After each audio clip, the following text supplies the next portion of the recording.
Hello everybody, this is Yoko's Anime Reactions, and I'm gonna start a book reading. Obviously, this is a paperback, so I can't really put it up on screen.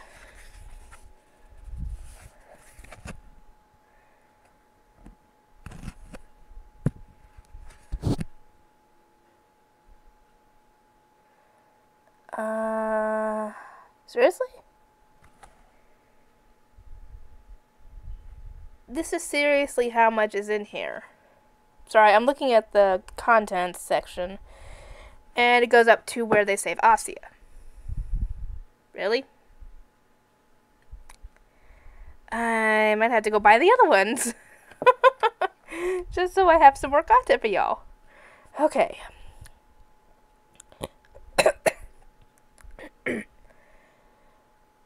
It's the same color as her hair.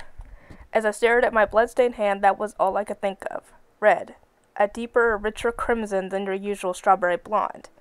Yes, her long, beautiful crimson hair was the same brilliant color as the blood now coating my hand. Issei Hyoda. That's my name, but my friends and family just call me Issei. I'm in my second year of high school and enjoying the springtime of my youth. I honestly can't say just how recognizable I am, but every now and then someone will call out, "Hey, isn't that Issei?" Hang on, I had to have an itch. Maybe that's got you thinking I'm incredibly popular. I'm not. I have a reputation for lechery, so much so that I've even been accused of trying to peep into the changing room of the girls' kendo club. I would never do anything so shameful. Well, actually, I was there, in the storeroom next to the changing room, and I did try to catch a glimpse through a hole in the wall. I wasn't able to see anything, though. I mean, Matsuda and Motohama wouldn't get out of the damn way. Oh yeah, that scene. That one was funny. Poor guy didn't deserve that. He didn't do anything. He didn't get to do anything. I had to put up with those two as they got themselves all worked up. Oh god. This is why I needed to read this when nobody was here. They hear me saying this stuff, oh, they're gonna wonder, what am I doing with my life?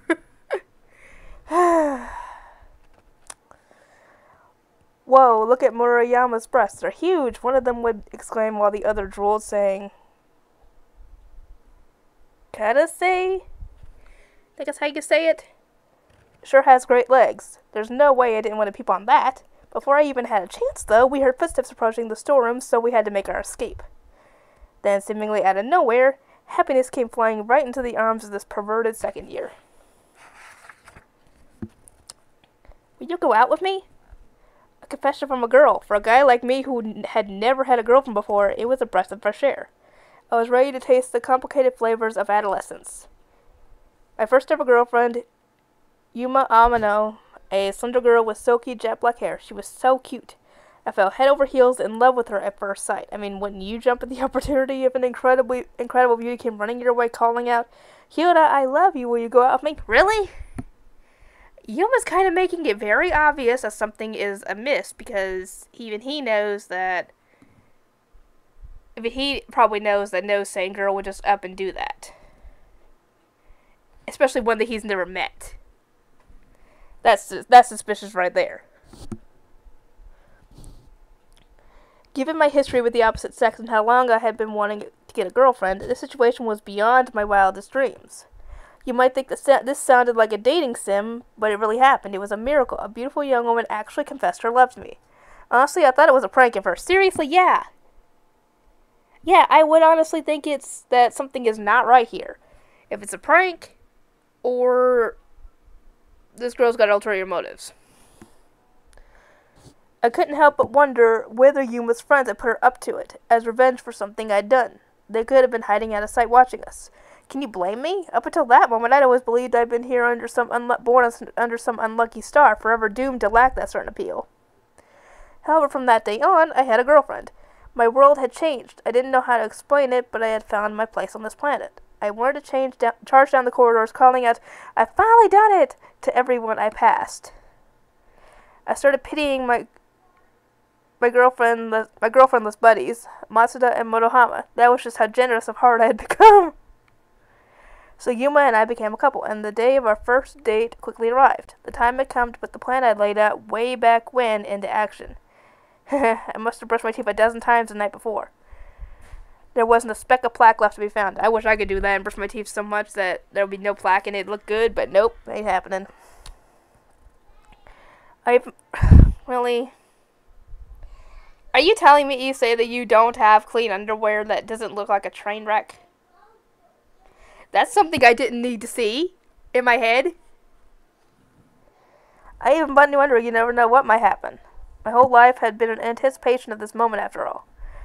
I arrived at the meeting place 3 whole hours ahead of Yuma, and waited. To pass the time, I counted the number of girls in glasses who went by. Result? Over 100. Dang! After a while, some weirdo handed me a suspicious leaflet. Your wish is granted, it read, complete with an occult-looking magic circle. I wanted to throw it away, but couldn't afford to leave our meeting place, so I stuffed it in my pocket. At last, Yuma finally arrived. Good timing, I just got here myself, I called to her. Bullseye. I'd always wanted to say that. We held hands while we walked. The whole thing was pretty moving. I was on a date, strolling hand in hand with my gorgeous girlfriend. Really, I was so touched. I felt like I was going to break into tears. Don't rush it, I warned myself. This wasn't the time to get cocky. Yeah, because anything could happen on a date. It could start out well, and then it could go into disaster, which is what is going to happen right now. From there, we made the most of our first date. Yuma and I checked out a few clothing stores, had a look at some home decor, that sort of thing. We had lunch together at a chain restaurant, just like your typical high school couple. Yuma seemed to really enjoy her chocolate parfait. I was having my fill just watching her. So this was how other teenagers felt when they went out on dates. This was living. Mom, thanks for giving birth to me. Dad, I admit I was afraid I wouldn't be able to keep the family line going, but you don't have to worry about that anymore. Oh. Before I knew it, one of the staff came to tell us it was getting late. I had almost reached the climax. For a second, I thought when he was saying that I thought he meant, oh, that he was under the table. Thank God. A kiss. A goodbye kiss? So much blood was pumping into my head I thought it might explode. Maybe I could even take this to the next level. Really, Issei? Come on. I mean, yeah, you are a teenager, but I don't think she'd put out on the first date. Even if she wasn't a fallen angel that was going to kill you. Can you blame me for such thoughts? I'm a high schooler at the height of my budding sexuality. At dusk, we went to a park on the outskirts of town. It wasn't a particularly popular area. There was no one there but us. Dang it. Maybe that's why my mind kept going to dirty places. Should I have better prepared myself by reading more erotic how-to guides? Oh, God. Before I could do anything, Yuma let go of my hand and walked up to the fountain. I had fun today, she said with a smile at the fountain behind her. Whoa, she was already super cute, but damn, with her back to the sunset, it was almost like a movie or something. You know, Issei. What is it, Yuma? I want you to do something to commemorate our first date. Could you do me a favor? This was it. You know I was ready for anything. What else could she have been talking about? My breath checked. I was prepared. My heart was racing. What kind of favor? My voice was a little high. Yuma was going to know that I was having dirty thoughts. I had come so far only to slip up on the most idiotic way imaginable. No. But Yuma just smiled back at me graciously. Then, with her voice loud and clear, she said, Could you die for me? Huh? What? I'm sorry, could you say that again? I think there's something wrong with my ears. I must have misheard. Yes, I was mistaken, obviously. That's why I asked her to repeat herself. And yet, could you die for me? Yuma asked again, her innocent voice still as clear as it had been a second ago. It didn't make any sense. I forced a smile and was about to tell her how funny a joke it was when, whoosh, a pair of huge black wings burst out of Yuma's back. They beat back and forth violently, and a jet black feather came fitting down through the air to land at my feet. What on earth was going on? I mean, Yuma might have been so sweet, as sweet as an angel, but this... Oh, she's an angel, but she's a fallen angel, not an actual angel. Those would have been white, not black. And she more than likely wouldn't have been trying to kill you. I mean, what does God have to do anything with this? Or why would God want him dead? A real angel? No way. Was this some kind of act then? My beautiful girlfriend now had black wings beating behind her. It was like something straight out of a fantasy. But I didn't believe in that kind of thing. Yuma's cute, adorable eyes had become frighteningly cold. Although short-lived, playing innocent and lovey-dovey with you these past few days has been fun. Yuma's tone was like ice. Her rich voice now that of an adult. The corners of her mouth curled up in a faint smile. A heavy sound shook the air. It was reminiscent of a game console booting up, but deeper, weightier. It was so loud my ears throbbed with a loud ringing. That's when it appeared in her hands, a long, slender spear. Wait, was it glowing? The thing looked like it was made of light. There was no normal weapon. Really? I gotta do the stupid sound effects. Swoosh. There was a sound of something tearing through the air, followed by a dull thwack. At first, it just felt like something grazing my stomach, but Yuma's weapon pierced me right through. She had thrown the spear at me. Wait, hold on a second. Why? I tried to pull it out, but the blade disappeared into thin air. All that was left was a gaping, bleeding hole in my abdomen. Blood surged from... I'm assuming it hit a couple arteries, because there's no way that... Or maybe it got an organ. I don't know. Blood surged from the wound. My head was growing dizzy, my vision blurring. Before I realized it, my legs had given way and I fell to the ground. Footsteps approached one after another. Yuma's faint voice reached my ears. Sorry, your existence posed a threat to us, you see. We had to take care of you quickly. If you want to blame someone, blame God for giving you that sacred gear in the first place. Really? God was the one who gave me the sacred gear? Well, then I guess it makes sense. I mean, he is the one in charge of everything, and you did... That's... He's the one who gives life. Sacred... What? In my present state, I couldn't even form the words. The footsteps faded away into the distance. At the same time, I was starting to lose consciousness. The gaping hole in my stomach. It had to be fatal, but somehow it didn't hurt. Still, I knew it wasn't in a good way, given that I could literally feel myself slipping into unconsciousness.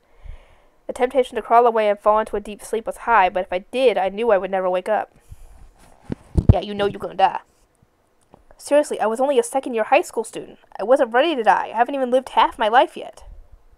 This is pathetic. I was about to give up the ghost, all because my girlfriend had stabbed me in some park. Ugh. My consciousness was waning by the second. It felt like all these parts inside me were disappearing. I wondered what school was going to be like tomorrow. Would Matsuda and Motohama be shocked by my death? Would they mourn for me? To think they might be the only ones who would care enough to shed a tear. Mom, Dad, I won't be able to look after you in your old age. This was no laughing matter. What would my parents think if they found all those erotic magazines I'd hidden in my room after I was gone? Oh dear.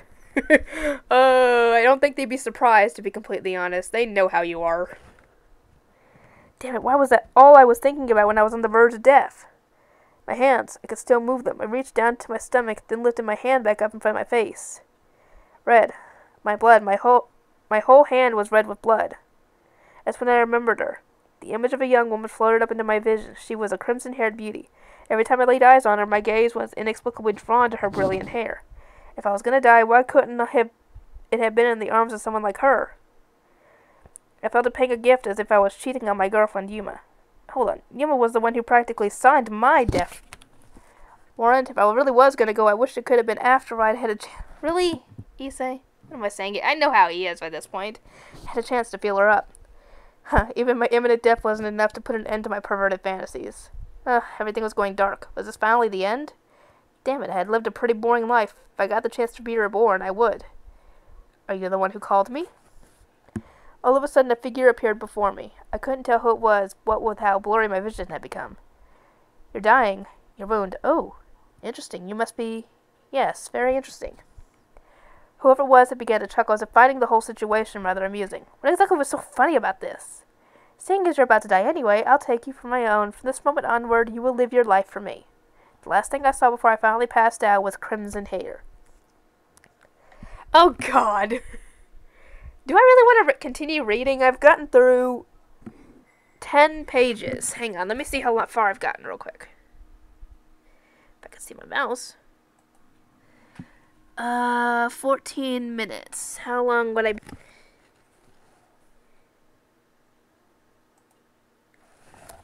Life 1. I'm done being human. Wake up. Wake up. If you don't wake up... Oh, God. I'll kiss you.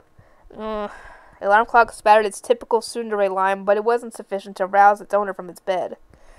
He just tumbled out of a nightmare flat on the floor. That guy was me, in case you hadn't realized. I hated waking up like that. I had that awful nightmare again. All my dreams recently have been about Yuma killing me. Still, since I was clearly very much alive, they couldn't have been anything more than that. Wake up, Issei. Came Mom's usual summons from downstairs. All right, I'm coming, I called back, rising from my spot on the floor. Things were off to a bad start today again. For some reason, I'd been feeling so despondent lately. With a deep sigh, I started changing into my school uniform. I'm off, I said with a yawn. I left the house. I squinted at the bright morning sun as it sit up on the road at school, feeling listless. Lately, being out in the sun had been making me feel drained and weak. The rays seemed to burn right through my skin. Anyway, morning light just didn't agree with me. I was not an early riser. That's why my mom kept hauling me out of bed every day. I was fine in the evenings, though. Better than fine, actually. Something inside me seemed to come alive after dusk. I had turned into a total night owl. It was weird. Well, I mean, you just became a devil, so, I mean, you're better at night, and you're not very good in the day. Just makes me wonder, is everybody, all the other devils like this? Maybe? It shouldn't have been like this. Sure, I stayed up late sometimes, but usually it was a miracle if I could keep my eyes open past 1 o'clock in the morning. These days I had no problem staying awake past 3 or 4. There were even times where I'd waited until sunrise before dozing off. It wasn't like I was hooked on online games or late-night TV or anything. Something was happening to my body. Oh, wait, no, I was wrong, actually. The next little indent was the next page. Was my brain trying to keep me from falling asleep? Maybe it was to hold back those dreams where I keep getting killed? Even if that's how it felt, there was no way that was right. The human body needs sleep, after all. That didn't stop the feeling from taking hold of me each night, though. It was completely different from anything I'd ever experienced before. The sensation was difficult to explain, but it was like this really uneasy intensity that kept building up deep inside me. I had gone out the night before to see if that made a difference. Weirdly, my feet felt like they had become lighter, and my whole body looked as if though it was melting away into the darkness. My heart positively shook with joy. I broke into a run for the hell of it, and took off faster than even I could believe. If I joined the track and field team, that'd probably make me a starter without a second thought. I was filled with enough energy to run a full marathon without breaking a sweat. That's at night, though. I don't think you'd be able to do that during the day. Maybe I let it go to my head a little, but when I tried to do the same thing during the day, my stamina was so poor. It made the previous night feel like a lie. I mean, it was still pretty average for a high schooler, but it was nothing compared to how I was after dark. Yep, I told you. Yep, something strange came over at me at night. This probably sounds like the kind of thing a crazy person might say, but whatever. The sensation of release and excitement gave me the sense that I had morphed into a completely different person. Ugh. The morning sunshine really was grueling, though. In contrast to how I got at night, mornings were incredibly trying. No matter how you looked at it, there was definitely something wrong with me. More than anything, I couldn't shake the idea that something about me had changed the day I went out with Yuma. Caillou Academy, that's the private school I go to.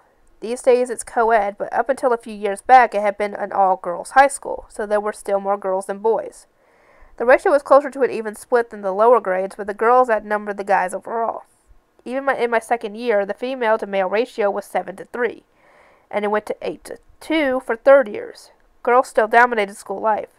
There was more of them on the student council, including its president. It was the kind of school culture where boys were kind of limited in what they could do, but they hadn't stopped me from choosing to attend.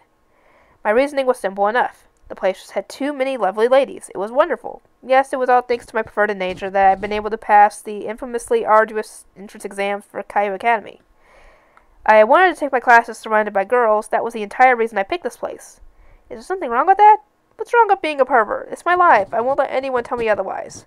I'm going to make this school my harem. At least that was my goal when I enrolled. I felt pretty empty about the whole thing now, though. How foolish I was to think I could pick up 2 or 3 girlfriends here without even trying. Hang on, I'm trying to adjust. I'm holding this stupid book.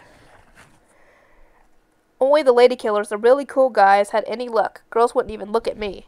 They ignored me as if I were a piece of trash lying in the corridor. I mean, Issei's not bad looking. I mean, I don't know why, even if he kept his perverted nature a secret, or even if he dialed it back a bit, he should have still been able to get a girlfriend. I mean, he's a nice guy. Damn it, I hadn't taken any of that into account. I was an idiot. If all had gone well, I would have been able to get my first girlfriend in no time. Then I could have broken up with her and met someone else, rinse and repeat for 3 years. And by the time graduation came around, I could have had all of them fighting over me in an epic battle royale. Really, Issei, I don't think that would have happened. Word would have gotten around that you were dating girls and then dumping them, and nobody would have wanted anything to do with you. So, yeah. At the rate I was going, my dream would end up being nothing but a wild delusion. Maybe I was already deluding myself. Where had I gone wrong? Was I born into the wrong era? Had the tides of politics turned against me? Could it be, did the problem lie with me specifically? I didn't even want to think about it. It was at my wit's end here. Sighing, I strolled into the classroom and took my seat. Yo, my brother-in-arms, how was that DVD I lent you? To the landing, am I right? The guy calling out to me was my friend Matsuda. His close, cropped hair made him look like your typical sports guy, but he would come at you with all these lecherous comments that bordered on sexual harassment on an almost daily basis. Matsuda had broken all kinds of athletic records back in middle school, but now he belonged to the photography club. He didn't bother hiding his intentions to catch every girl in our school on film from every angle imaginable. It was for that reason that people had taken to calling Matsuda the perverted baldy or the paparazzo of sexual harassment. Phew, the wind sure was strong this morning, huh? You wouldn't guess how many pairs of panties I managed to catch good views of. Really, man? The guy with glasses trying to act cool was my other friend, Motohama. He had this special ability he called Scouter, that let him size up a girl's measurements with nothing more than the specs of his.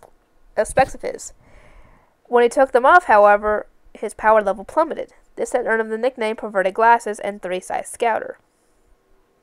Matsuda and Motohama were my two partners in crime. I'm not joking when I say that seeing these two first thing in the morning really made me depressed.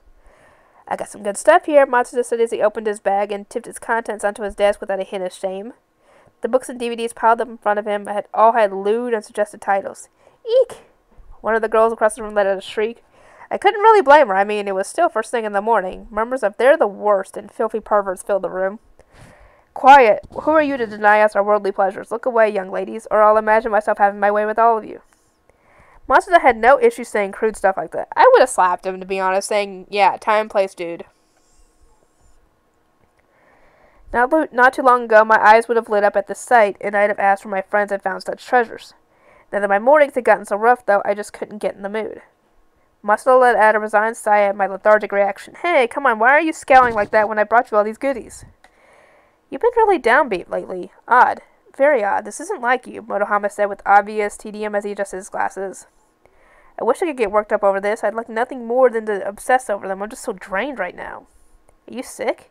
Nah, that can't be right. There's no way you, the human personification of desire itself, would let something like a cold get in your way. I clenched my teeth in irritation at Motohama's offhand comment. At that comment, Matsuda slammed his fist to his hand as if in sudden realization. I get it. This must be because of that imaginary girlfriend of yours, Yuma, right? Yeah. Come on, you're telling me you don't remember her? Matsuda and Motohama just stared back at me with pity in their eyes. Like we said, we never heard of her. Seriously, you should get yourself checked out, right, Motohama? Yeah, I don't know how many times we've said this, but we never even met this Yuma girl you keep going on about. That's what they always said when I mentioned her. At first I thought they were just messing with me. After having a serious conversation with them about it, though, I realized that wasn't the case.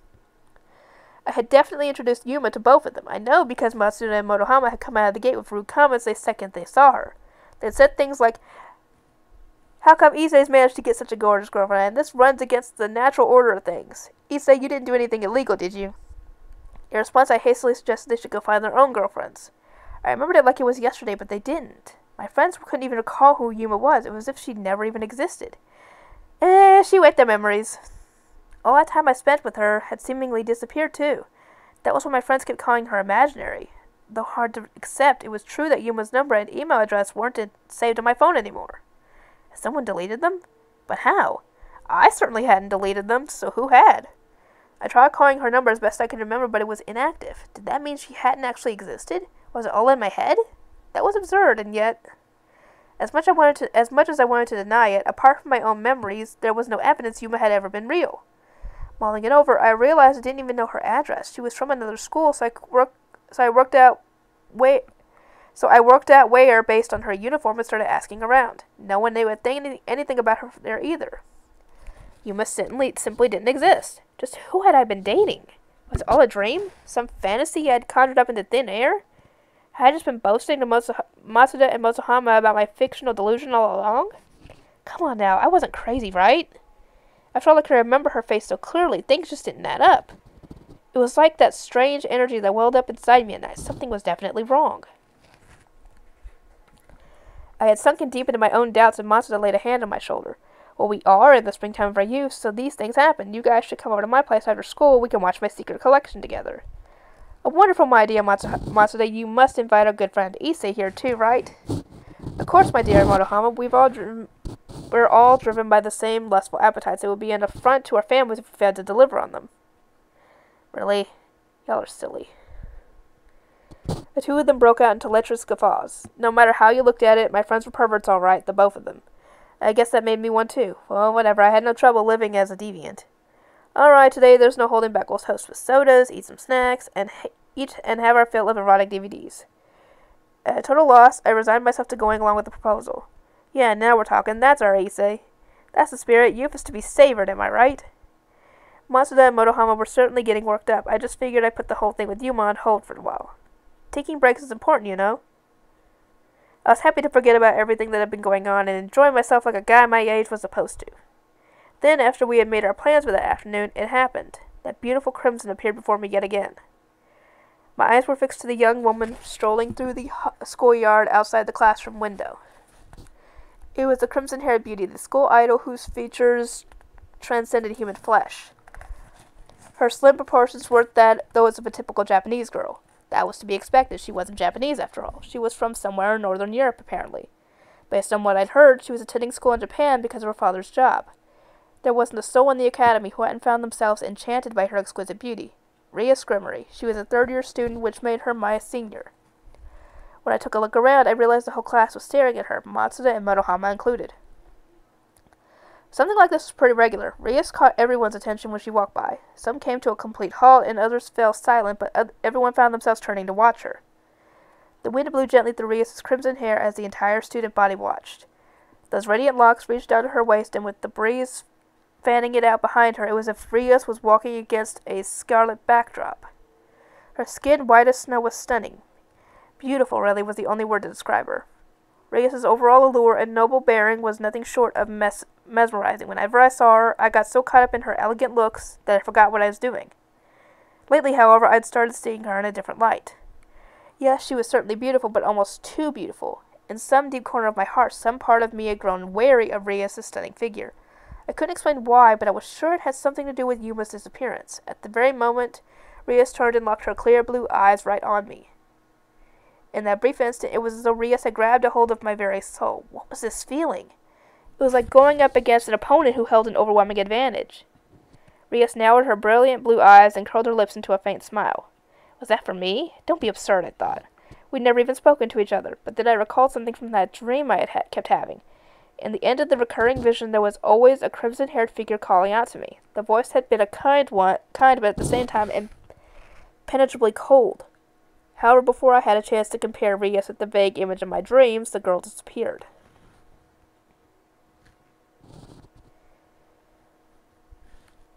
Okay, I think I'm gonna end this one off. I hope you guys are eager for more, because I can't wait for the next season of the show to come out, whenever that does. And I'll see you guys next time.